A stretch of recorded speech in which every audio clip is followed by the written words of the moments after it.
Bueno, hace meses, pero meses, que se viene debatiendo cómo finalmente va a ser el proyecto que van a enviar a la Cámara de Senadores para que los congresistas obviamente traten lo que le denominan la reforma fiscal. ¿Qué implica, entre muchos de estos elementos, elevar el impuesto selectivo al consumo en diferentes rubros? Ese es un impuesto que el consumidor termina pagando con el fin de desalentar, obviamente se eleva ese impuesto, de desalentar la venta de aquellos productos que de algún otro modo tienen algún impacto negativo en la sociedad, como el alcohol, el cigarrillo o las bebidas azucaradas. Pero también en forma paralela aparecen otros rubros. Ya Gladys Benítez en todas estas semanas venía contándonos. Están de acuerdo en un 90%, pero ¿cuál es ese 10% que no les gusta a los empresarios y no se puede destrabar, Gladys? ¿Sabes qué, Javier? Tengo mis dudas porque en principio la versión oficial habla de, por ejemplo, las cuestiones de deducciones del IRP, lo que acabas de mencionar del impuesto selectivo al consumo, específicamente en bebidas gaseosas, alcohólicas, tabaco, motocicletas, automóviles usados. También la parte del IVA agropecuario, eran los puntos más conflictivos. Perfumes. Perfume y cosméticos también. Cosméticos, alquileres, IVA alquileres comerciales. Sin embargo, Javier, viendo la actitud que tiene el empresariado, y mira que estoy siendo como siempre yo abogada del diablo, es como que al final parece que los empresarios no quieren nada. Es decir, ese 90% de avance que supuestamente se logró, cuando vienen y te dicen, no, pero este no es el momento, no vamos a hacer ahora. Porque ellos se escudan en que en realidad hay buena recaudación, pero lo que hay que revisar es el gasto público. Exacto, exacto. Ahora salen a decir eso, pero bien que venían hablando y en teoría estaban de acuerdo con este planteamiento de la reforma tributaria. Entonces como que al final te deja la sensación, o mejor dicho, a mí me deja la sensación de que como a todo el mundo le ocurre, los empresarios no quieren pagar más impuestos, porque es pagar más impuestos. Si bien Hacienda dice, esto no es un incremento, sabemos que sí lo es, hacen nomás un juego de palabras.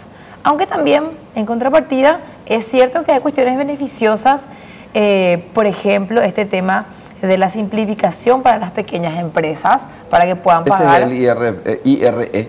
El IRE, impuesto de la pequeña empresa. Renta de la pequeña empresa. La renta de la pequeña empresa. La fundamental, las siglas. IRP. Y la parte que a mí me parece interesante es lo del impuesto a la renta personal, porque primero simplifica al decir, bueno, 80 millones de guaraníes al año es lo que tiene que recaudar la persona que va a ingresar al IRP. Ya no te dice tantos sueldos mínimos. Entonces, ¿qué significa eso? Que de aquí a 10 años, inclusive, tal vez el que gana sueldo mínimo entre. Cuando el sueldo mínimo suba, vaya subiendo y su acumulación en un determinado lapso de tiempo de los 80 millones de guaraníes. En un momento dado, de aquí a 10 o 15 años, van a también ingresar. O sea, no va a ser anual, sino genérico. Cuando vos alcances los 80 millones, claro, vas a entrar. Claro, si, ya deja de decir X cantidad de sueldos mínimos. Ya deja esa denominación. Por eso es que ellos dicen no hay aumento, hay solamente unos cambios. También, por otro lado, me parece interesante y sí es positivo para el contribuyente esto de que vas a poder deducir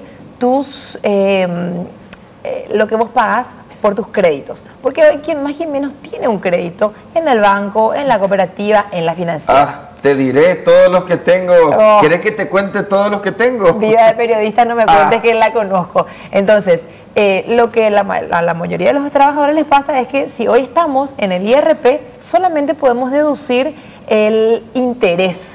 Sin embargo, hoy representa un gasto para nosotros esa cuota que estamos abonando. La que mensualmente vos estás entregando. Exacto, y que al final de cuentas, cuando haces tu suma y tu resta, te aparece como si fuese que vos ahorraste. ¿Tenés guardada esa plata? Claro, como si fuese que vos tenés guardada esa plata y que tenés que tributar sobre eso. En cambio, ya con esta nueva propuesta, vos vas a poder presentar eso para deducir, y me parece muy bueno eso, fantástico. Después, por otro lado, también algunos señalan como algo positivo eso que vos mencionaste, de que hay impuestos que son más bien, o que tienen un fin de salud pública más que nada. El ministro de Salud fue el que pidió que se eleve que las motos tengan que pagar el 10% del impuesto selectivo al consumo, ¿verdad? Ellos pagan 0 ahora. Así es. ¿Por qué? Porque al Estado paraguayo un accidentado en moto le cuesta entre 200 y 300 millones de guaraníes por paciente. Así es. Ahí lo que podemos decir es que puede ser injusto, porque es como que decimos, bueno, hay muchos motochorros o hay muchos asesinatos, entonces vamos a prohibir la venta de armas. Más o menos así es esa propuesta de solución. Sin embargo, hay otros productos que sí son bien específicos que afectan a la salud. Tabaco, bebidas azucaradas y bebidas alcohólicas. Ahí sí directamente uno puede decir su consumo en exceso daña la salud. Pero acá hay una cuestión. Comenzaron a viralizar un discurso del presidente Mario Abdo Benítez, en el que decía que efectivamente no se iban a elevar impuestos durante su gobierno. ¿Qué pasó? Y bueno, lo que uno dice y promete no siempre se adecua a lo que sucede en la realidad. Él prometió eso a los empresarios, pero después terminó buscando una salida para poder solventar los gastos, que son muchos. Pero aquí voy a volver a ser abogada del diablo. La cuestión es que nosotros también cuestionamos el endeudamiento, Javier. Es decir, decimos, si nos sobreendeudamos, vamos a estar yéndonos hacia la violación de la ley de responsabilidad fiscal. Vamos a tener un déficit mayor de 1.5% del Producto Interno Bruto. Pero espera un poco, un ratito. ¿Cuántas veces se emitieron bonos ya en este gobierno? Sí, no, está bien, fantástico, está bien, ese es el punto. Y le cuestionamos por la emisión de bonos, pero más se dio en la época del gobierno de Horacio Cartes. Pero está bien. Que aquí a propósito, el actual presidente Mario Abdo, cuando era senador, era un férreo atacante de la política de endeudamiento de Horacio Cartes. Así es, y él continuó ese mismo modelo en este gobierno, porque se dio cuenta que en realidad no tiene margen para poder invertir con la recaudación. Para ejecutar sus planes sociales. Es que sí, es que hoy estamos hablando de que más del 90% de los ingresos de los tributos van a pagar salarios, gastos fijos. Entonces necesitamos un ingreso extra. Y si vos no te endeudas, ¿qué tenés que hacer? Lo ideal sería poder recaudar más evitando la evasión, pero en realidad tenemos una limitación con eso. Entonces aumentas tus impuestos. Nosotros le cuestionamos por endeudamiento, pero tampoco le dejamos que incremente racionalmente ciertos impuestos. Y otra cuestión, los empresarios argumentan que este no es el momento, que puede ser cierto. De hecho, que es cierto. Gladys, te planteo lo siguiente. Aduana registró un 7.5% de caída en ingresos. En importación. En importaciones, ¿verdad? El Banco Central dijo, las exportaciones cayeron y las importaciones también. Entonces, ¿es o no el escenario ideal para hacer esto? Definitivamente no es.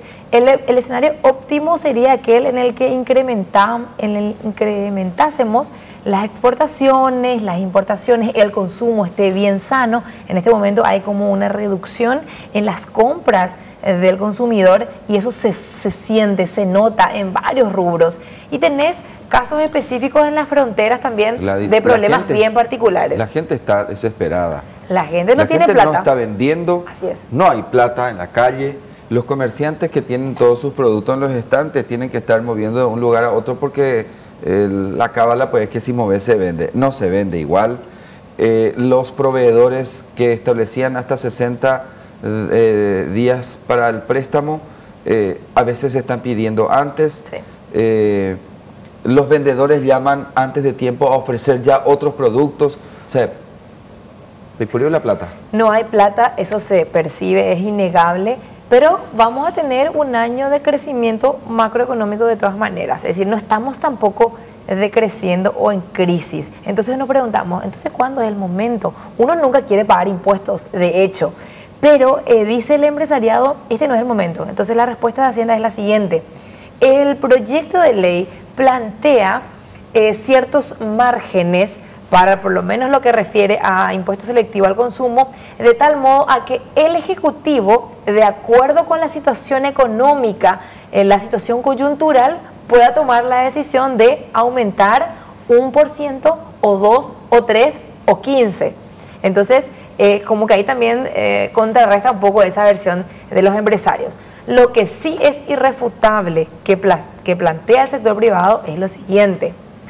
A ver, señor Mario Abdo Benítez, ¿cómo estamos en nuestro gasto público?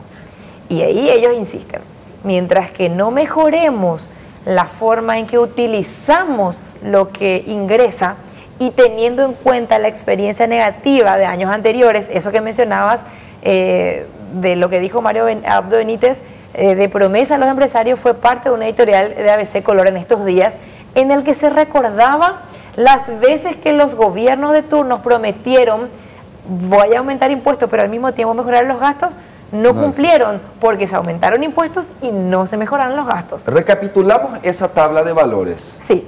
¿Sí? De cómo es lo que quiere. Hay alquileres, ¿por qué aparece ahí imágenes? Porque los alquileres de locales comerciales querían reajustar. Así es. Se va a incrementar al 10% a ver, es el proyecto. Igualmente después, esto, Javier y audiencia, puede sufrir modificaciones en el Congreso. ¿El IRASIS qué es? A ver, esto es lo que está hoy en la lo propuesta. Que está vigente. No, impuestos vigentes, el tasas, IRASIS, proyecto de reforma. Sí, ahí está, sí, me perdí en la pantalla grande. Sí, está izquierda y derecha, perfecto. Bueno, el impuesto al comercio, tenemos que un 10% de IVA general, luego tenía otra vez quienes tienen que repartir dividendos y que reciben esos dividendos tenían que volver a tributar 5%, y si por ahí hay remesas, otra vez un 15%. Todo esto se unifica y de alguna manera, bueno, antes de irnos a eso, el siguiente, el IRAGRO, el impuesto al agro.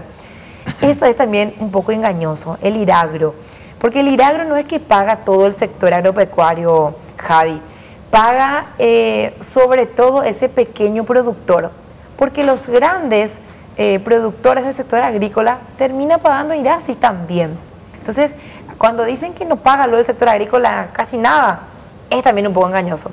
Pero vamos a evitar esa parte de la complicación. Estos dos impuestos, el IRASIS y el IRAGRO, quieren unir con el impuesto a la renta empresarial, el IRE. Y plantean pagar un 10% como impuesto. Sí.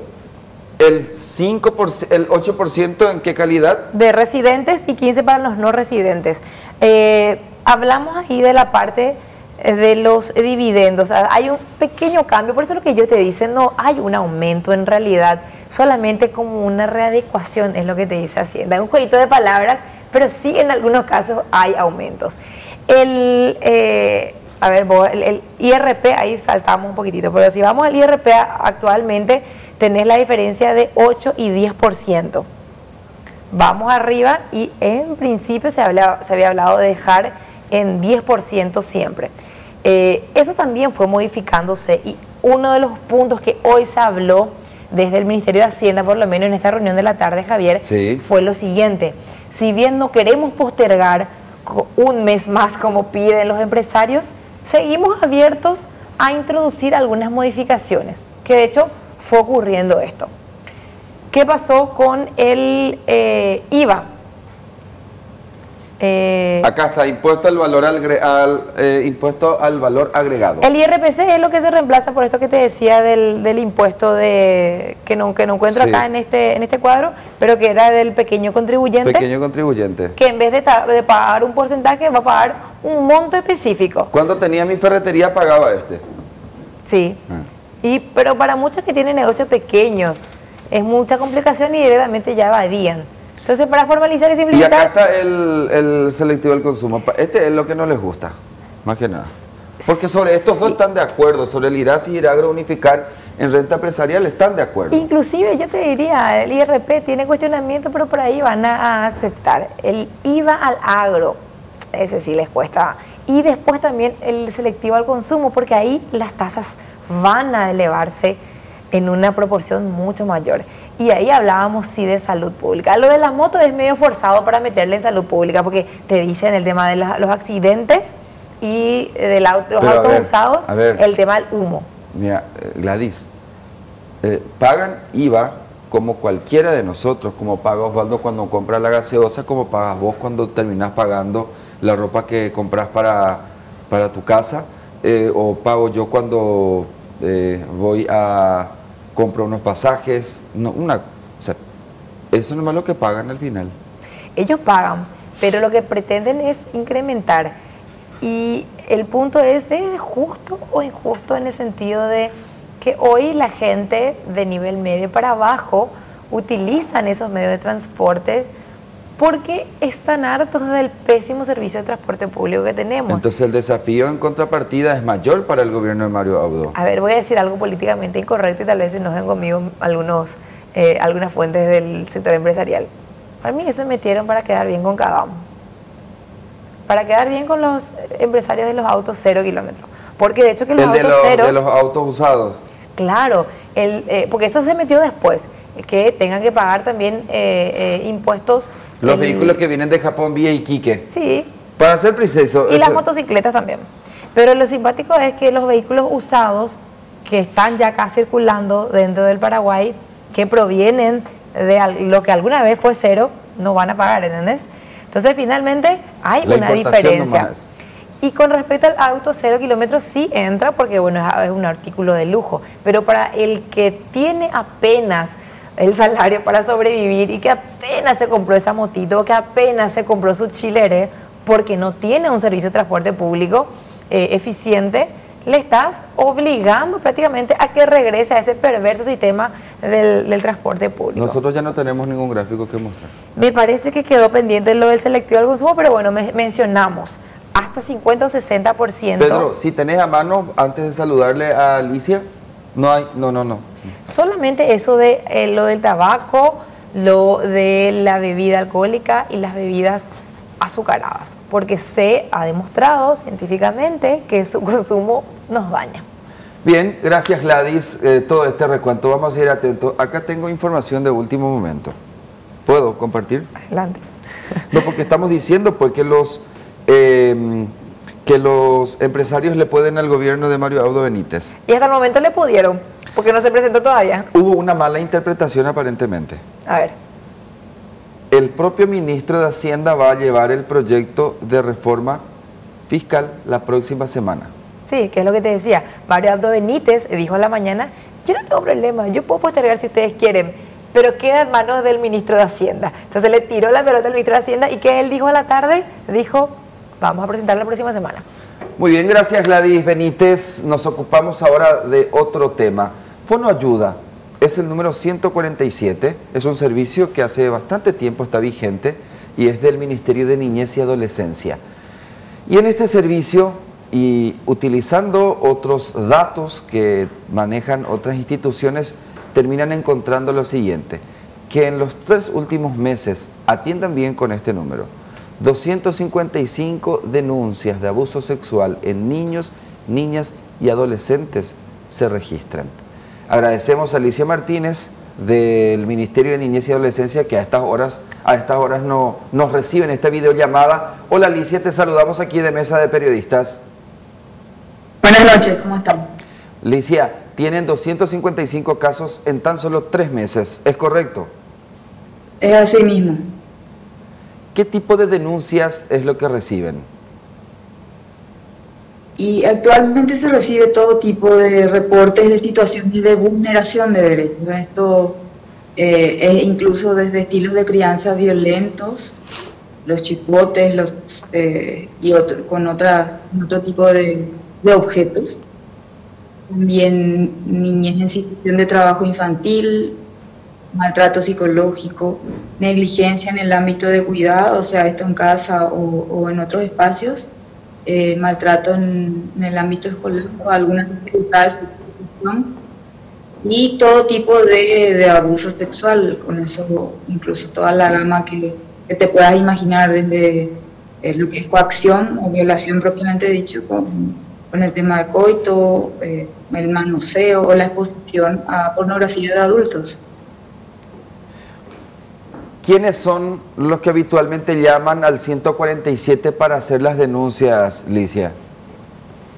Y actualmente tenemos reportes de familiares, familia cercana o vecinos.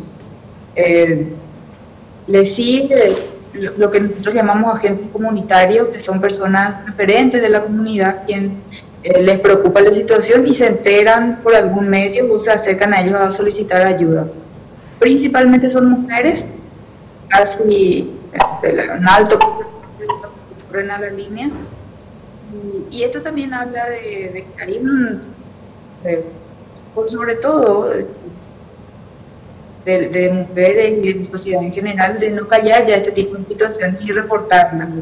Lo que hace la línea principalmente es orientarle a dónde recurrir, qué hacer en estos casos, y cuando eso se imposibilita, entonces las derivaciones se realizan desde la línea. Licia, ¿y en qué porcentaje las víctimas llaman a pedir ayuda al 147? Y todavía son bastante pocas las personas directamente víctimas que llaman, que sean niños, niñas y adolescentes. Podemos tirarnos por un 1% en los últimos años, y esa tendencia está sí en aumento, o sea que va, ponerle que esté 1, algo actualmente por las campañas, las difusiones y por sobre todo por unos trabajos que ya se estuvieron realizando como los foros de niñez desde años anteriores. Y en el Ministerio de Educación salieron en la tapa de los cuadernos también la difusión de la línea. Lo ideal siempre es que ellos tengan un espacio donde pedir ayuda, pero sigue siendo muy importante que haya esos referentes a quienes ellos puedan acudir y pedir ayuda, contar lo que les pasa y que se pueda hacer algo al respecto, por sobre todo protegerlos. Licia Martínez, que tengas buena noche, un gusto. Igualmente. Hasta pronto. De hecho, hay un gran debate en nuestra sociedad con respecto a qué es lo que en las escuelas y colegios se enseñan en materia de educación sexual y reproductiva. Si uno repasa algunos de los textos que se plantean y que se promueven, tiene relación con la enseñanza en niños y niñas de cómo cuidar su cuerpo, de cómo defenderse, de cómo dar aviso, de para qué sirve tal o cual órgano y cuál es el fin y cuáles son los riesgos ante algún abuso. Todos esos elementos todavía no pueden ser debatidos con amplitud porque todavía somos parte de una sociedad conservadora y con alta influencia de la inspiración divina o religiosa o cristiana o evangélica de las iglesias en otros términos. Es inevitable para mí mostrarles lo siguiente, una fotografía que me tocó tomar en la plaza posterior que está en el centro de Santiago de Chile, en la parte de atrás del Palacio de la Moneda, en la Plaza Constitución. Hay un monumento de Pedro Aguirre Cerda. Él fue presidente chileno en 1938 hasta 1941, bajo el eslogan "Gobernar es educar". Y atiendan lo que dice en otro punto, que forma parte de una de sus grandes expresiones: educación laica, con el fin de garantizar la libertad de conciencia.